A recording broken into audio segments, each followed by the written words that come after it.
नमस्कार. मी इथे सर्व मुलांना एक मेसेज द्यायला आली आहे. हा एक असा मेसेज आहे जे तुम्हाला कोणीच देणार नाही. आणि हो, माझी मराठी इतकी चांगली नाही आहे, पण मी प्रयत्न करेन की माझी जी मराठी आहे ती चांगली या व्हिडिओमध्ये राहावी. कधीकधी चुका होऊ शकतात माझ्याकडून.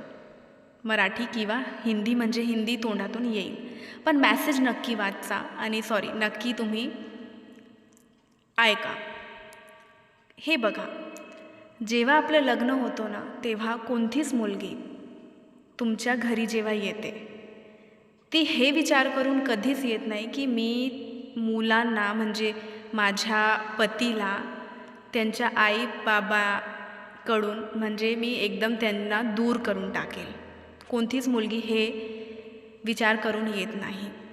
आणि खूपदा असं घडतं की जे मुलांचे आई वडील असतात किंवा बहीण असते, ती त्या मुलाला इतकं काही काही भरवते, त्या मुलीची गोष्टी करते आणि त्या मुलीची गोष्टी ती नेगेटिव्ह करते की ती तसं करत नाही, ती असं करत नाही. आणि मग ब्रेन वॉश करून करून करून जे मूलचं आणि मुलीचं नातं असतं ते ना एकदम म्हणजे आपण म्हणू शकतो की आता ते म्हणजे पुढे चालणारच नाही. ते खूप बिघडलेलं आहे, खूप बिघडून जातो.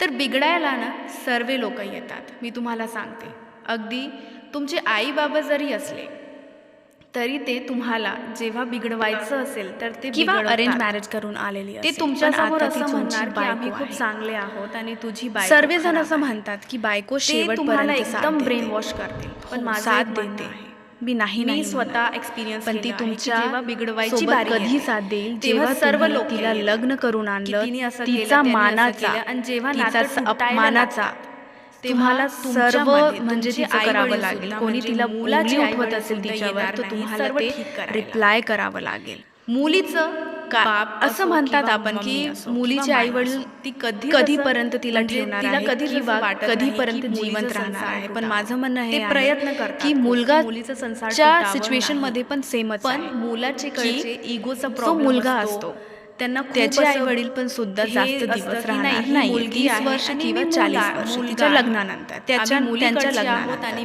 आम्ही मग मुलगाकडचे आहोत. तर जो तुम्हाला जी गाडी मुलगाकडचा चालवायची असतो ना, आहे तो खूप मुलांना मी भरवलेला म्हणते, असतो. म्हणजे तुम्हाला त्याला खूप कधी इगो पण असतं तुमच्या की ती बायकोलाच जाते ना, जाऊ धरून दे. पण चालायचं माझं आहे. म्हणणं एक आहे, तुम्ही एक मुलगीचं कारण आयुष्य की जर खराब करत ती असेल सर्व ना, सोडून तर आता तुम्हाला तुम्ही देव म्हणाल की बघणार हो आहे. सर्व सोडून आणि येते, अशी पण ते मुलगी समाजाच्या म्हणजे त्यांनाच सापडते जी सोसायटीमध्ये असं खूप आहे म्हणून. संस्कारी असते, हो जी आहे, खूप नाजूक असते. आपण ती सोसायटल थॉट दुसऱ्यांचं नाही मन बदलू शकतो, पण तिला तुम्ही असं तुमच्या वाटतच नाही वाईफला की मी सपोर्ट करू दुसऱ्यांचं शकता. मन कारण दुखवायला की पाहिजे. तुमची वाईफ आणि तुम्हाला अशी मुली कधीच फसतात.